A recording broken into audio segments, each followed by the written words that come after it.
You know, maybe I was too harsh on Overwatch before.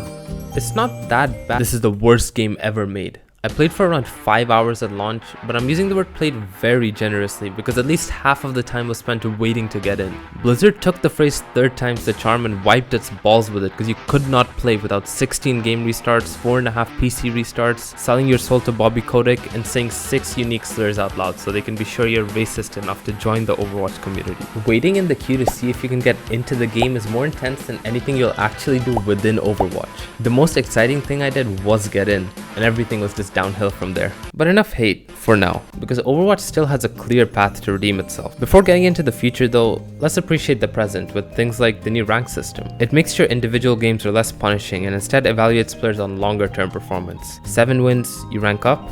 20 losses, you rank down. It seems very lenient, so I'm interested in seeing how much ranks will be inflated. But no matter what, I think it is an improvement to the old system, which made ranking up a hellish grind. They removed loot boxes, which is very sad for future gambling addicts like me, and added a battle pass instead. There's no reason to complain about it since the game is free now. They need some way to make money. And even though I'll never buy the cosmetics, I can appreciate how nice some of the skins are. Visually, the game feels much more polished than Overwatch 1. And no, it is not just Overwatch 1 with one less tank. They made some big changes to the game. They added a 2 to the logo, they added 3 characters, and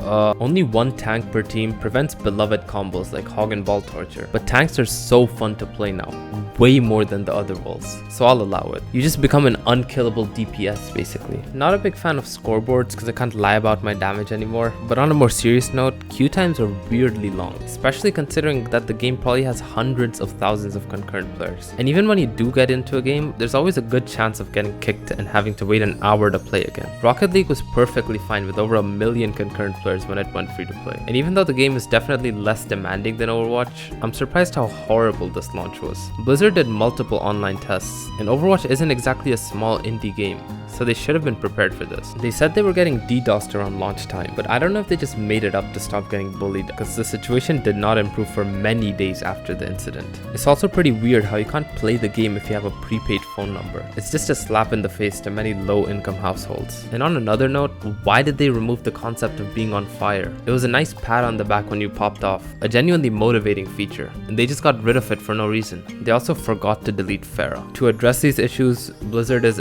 adding Ohio to Overwatch. What the Now, let's talk about the title of this video, Overwatch's Path to Redemption. Many people have been hating on Overwatch 2 since the alpha test in April, myself included, but that has largely been targeted towards the barely innovative PvP aspect, when in reality that isn't anything more than a side mode, I guess, to the actual Overwatch 2, which is an ambitious PvE campaign. Overwatch has had a bad image for a long time, and this recent launch of Overwatch 2 has probably just worsened it. The campaign is the only way for the game to redeem itself, and I'm positive it can do just that. The brief previews we've seen show numerous new and unique abilities, which this developer on Reddit confirmed is consistent with every character in the game. The PvP part of Overwatch 2 was underwhelming because a significant portion of developer resources were allocated to the campaign, but Blizzard has had almost nothing to show for it yet, so there's no way to know if it'll be amazing or awful. My predictions are leaning more towards amazing because 1, the Overwatch universe is cool, so it's hard to mess up the story, and 2, the statements from the team have really hyped this up to be something next level. They've repeatedly discussed how the mode will be highly replayable and can provide players with years of consistent fun, which I'm a little suspicious about. But even if it's just 15 to 20 hours of something nice,